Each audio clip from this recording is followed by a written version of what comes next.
Kabar ini, kabar terkabar. Wet. Ada kabar gembira. Kabar gembira gimana nih? Orang-orang sebelah sono para pembenci Pak Jokowi lagi resah-resahnya nih. Resah karena silaturahmi Ustadz Abu Bakar Basir ke kediaman Pak Jokowi. Kok bisa ya? Ya iyalah, bisa karena Ustadz Abu Bakar Basir beliau adalah panutan para pembenci itu ya. Boleh aja kita sebut ya. Mbah Amin, Osinudin, terus siapa tuh yang apa namanya tuh penuduh ijazah palsu tuh, siapa tuh yang kacamata tuh. Lupa gua namanya. Terus ada lagi Gus Nur, bahkan sampai Habib Rizik pun hormat dengan Ustadz Abu Bakar Basir dan merupakan panutan beliau lah. Panutan dari Habib Rizik dan kawan-kawannya juga. Ya, karena kunjungan itulah ya, banyak di kalangan mereka itu bertanya-tanya, kenapa sih ya Ustadz Abu Bakar Basir ke rumah Pak Jokowi, ngapain juga katanya gitu kan ya.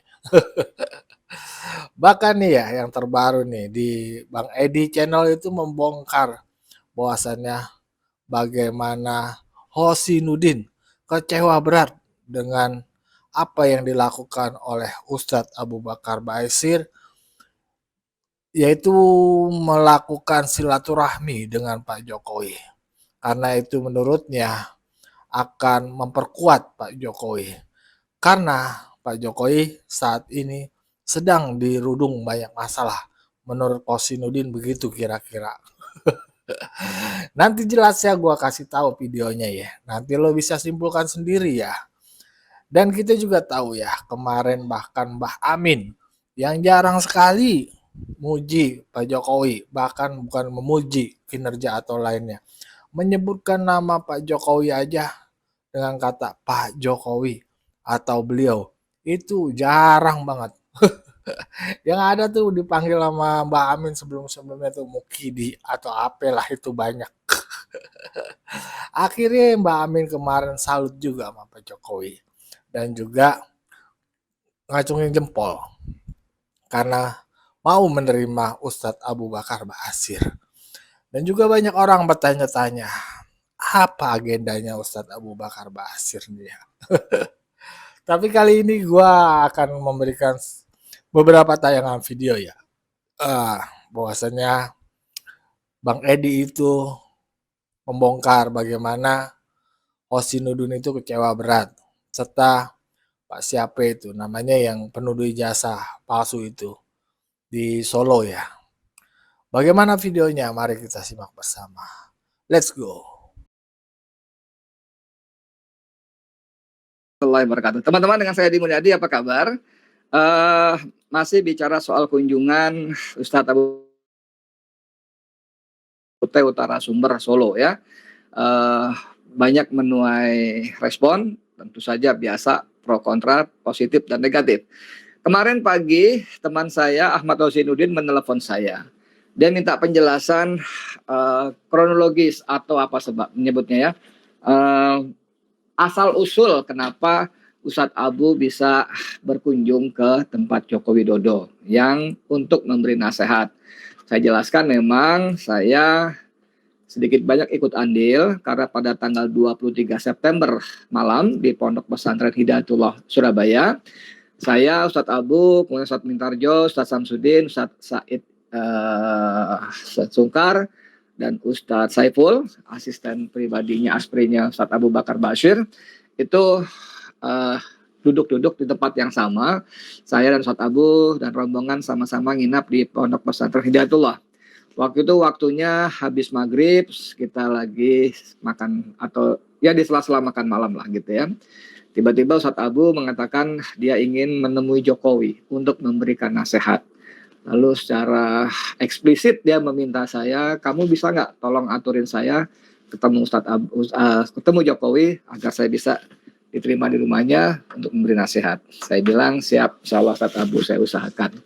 Nah, qadarullah sebelum cawe-cawe saya bergerak gitu ya, tiba-tiba Senin pagi Ustadz Abu sudah berada di rumah Joko Widodo. 2 kali datang karena malamnya saya mencoba kontak Ustadz Saiful dan minta penjelasan gimana ceritanya. Itu yang pertama, berita Ustadz Abu ke rumah Joko Widodo sudah saya tayangkan juga dalam podcast saya. Yang penjelasan Ustadz Saiful Asprinya Ustadz Abu Bakar juga sudah saya terangkan bahwa bagaimana kronologinya, cerita di balik layarnya. Tapi intinya teman-teman sekalian bahwa Ustadz Abu memang beberapa hari setelah kami bertemu di Pondok Pesantren Hidayatullah tanggal 23 dan 24 September, karena 24-nya ada pertemuan ulama, habaib dan tokoh Jawa Timur dengan 2 tokoh nasional, yaitu Jenderal Gatot Nurmantio dan Wakil Ketua DPD Tamsil Lindrung ya. Saya ikut mencoblangi acara itu. Nah, dari pulang dari sana, Ustadz Abu bercerita kemudian kepada saya karena saya wawancara langsung juga tanggal 29 malam kemarin ya. Saya wawancara langsung dengan Ustadz Abu bahwa dia gundah gulana, dia gelisah dan ingin segera bertemu dengan Joko Widodo. Kemudian dia panggil Ustadz Saiful untuk menemaninya. Ustadz Saiful waktu dipanggil ke Pondok Pesantren Ruki, Al-Mu'min di Ruki, belum tahu apa tujuannya, tapi sampai di sana baru Ustadz Abu bilang, ayo kita ke rumah Jokowi sekarang. Wah, ya, dan Ustadz Saiful nggak tahu tempatnya, maka di pertama saya dia tidak tahu tempatnya. Dia dalam perjalanan sempat 2 kali bertanya, salah satunya kepada tukang ban, tambal ban ya, di mana rumah Joko Widodo dan seterusnya. Lalu dia cerita sampai di sana ditemui oleh penjaga, disampaikan maksudnya, lalu penjaga menghubungi lingkar dalam rumah Joko Widodo, dan selama komunikasi itu Ustadz Abu diminta menunggu di depan rumah. Aja ada rumah di seberangnya. Saya sudah pernah ke Jalan Kutai Timur itu, saya sudah pernah berdiri di depan pagar rumah Joko Widodo, jadi saya tahu di mana lokasinya. Nah, setelah nggak lama kemudian dari dalam petugas ajudan menyampaikan kepada Ustadz Abu bahwa Pak Jokowi memang sedang di luar dan bersedia menerima Ustadz Abu pada pukul 13. Ustadz Abu bercerita kepada saya waktu itu sekitar pukul 10, jadi diputuskan kembali lagi ke rumah, dan ba'da sholat zuhur beliau dan kali ini bertiga. Waktu awalnya berangkat berdua dengan Ustadz Saiful, lalu berangkat bertiga untuk bertemu Joko Widodo. Nah, disitulah terjadi pertemuan. Nah, teman-teman sekalian, itu yang saya ceritakan kepada teman-teman lewat akun Bang Edi Channel dan juga kepada Ahmad Wasinuddin yang menelepon saya secara pribadi pagi-pagi kira-kira jam 8:30, 9 kemarin. Lalu saya dapat kabar dari teman di Solo, ternyata advokat senior ahli pidana Dr. Muhammad Taufik diwawancara wartawan dan dia merasa ada agen yang menjembatani ya pertemuan itu. Kalau nggak mustahil, dia bilang, mantan presiden bisa ditemui mendadak, apalagi yang ngantar ngaku tidak tahu tempatnya, bla bla bla bla. Ada video pendeknya kira-kira 2 menitan ya, tanya wartawan. Nah, kepada Mas Taufik saya juga sampaikan penjelasan ini kepada panjenengan, kalau agen sejauh yang saya tahu tidak ada. Kalau agen dimaksud Edi Mulyadi, iya gitu ya. Jadi tidak ada. Tapi yang menarik teman-teman sekalian, dalam obrolan dengan Ahmad Wasinuddin kemarin pagi, Ahmad Wasinuddin memaparkan rasa prihatin ya, menyesalkan tindakan Ustadz Abu yang dianggapnya tidak taktis ya, bahwa ulama datang menasehati penguasa atau mantan penguasa itu bagus sekali, ada contohnya dan insya Allah berpahala dan sebagainya. Tapi kata Ahmad Wasinuddin dalam konteks perjuangan ini menjadi kontraproduktif karena posisi Joko Widodo sedang tidak bagus, sehingga pertemuan dengan Ustadz Abu Bakar Bashir bisa menjadi exit bagi Joko Widodo untuk keluar dari situasi terjepit ya. Nah, teman-teman sekalian, siangnya, sorenya atau sore malamnya saya dapat artikel Ahmad Wasinuddin dari seorang kawan senior di PDIP. Dia kirimkan artikel Ahmad Wasinuddin. Judulnya Tazkirah untuk Ustadz Abu Bakar Bashir terkait kunjungannya ke Jokowi. Tazkirah itu terjemahnya kurang lebih nasihat ya. Jadi secara terjemah bebas judulnya nasihat untuk Ustadz Abu Bakar Bashir terkait kunjungannya ke Jokowi oleh Ahmad Wasinuddin. Dia menyebut dirinya aktivis pengemban dakwah. Nah, Sebelum saya mempersiapkan podcast ini, saya mencoba menghubungi Ahmad Rosinuddin sampai 3 kali berturut-turut, ya, selang paling 1-2 menit maksimal, dan qadarullah masuk, tapi belum terangkat. Mungkin dia sedang sibuk dengan kepentingan lain sehingga belum sempat atau belum bisa mengangkat telepon dari saya. Tapi biasanya sih kalau berhubungan dengan dia, alhamdulillah sangat mudah ya. Oke, sambil menunggu barangkali nanti Ahmad Rosinuddin menghubungi kita waktu ngobrol, saya bacakan artikel Ahmad Rosinuddin, Tazkirah untuk Ustadz Abu Bakar Ba'asyir terkait kunjungannya ke Jokowi. Saat ini ditulis kemarin ya. Saat ini penulis mendapatkan info Jokowi ingin bertemu dengan berdamai dengan kubu penentang ijazahnya.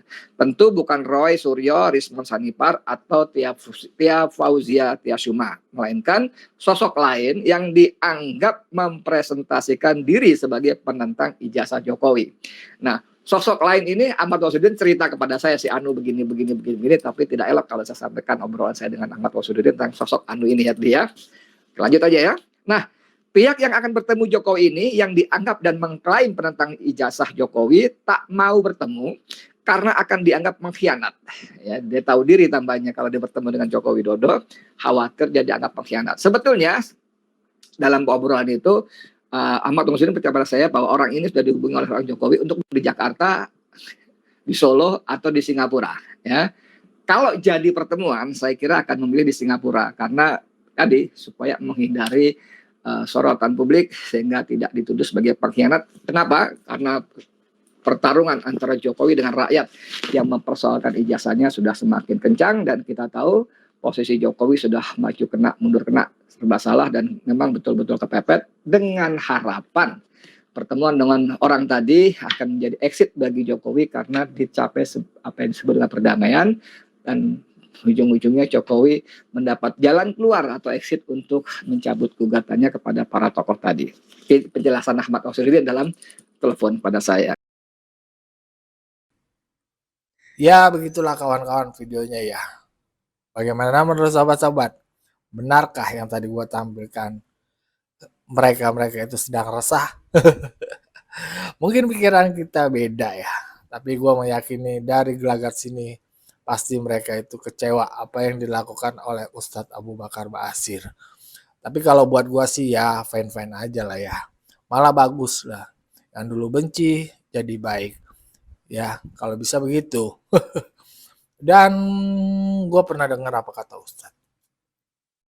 Nah, Allah itu mudah sekali, gampang membolak-balikan hati seseorang. Dari yang baik menjadi jahat, dari yang jahat menjadi baik. Dari yang benci menjadi tidak benci, dari yang tidak benci menjadi benci. Itu mudah saja, apalagi hanya untuk menaikkan seseorang menjadi tokoh atau presiden nomor 1 di Republik ini. Gampang semua bagi Allah. Bagaimana menurut pandangan sahabat-sahabat? Berikan pandangannya di kolom komentar. Wassalamualaikum warahmatullahi wabarakatuh.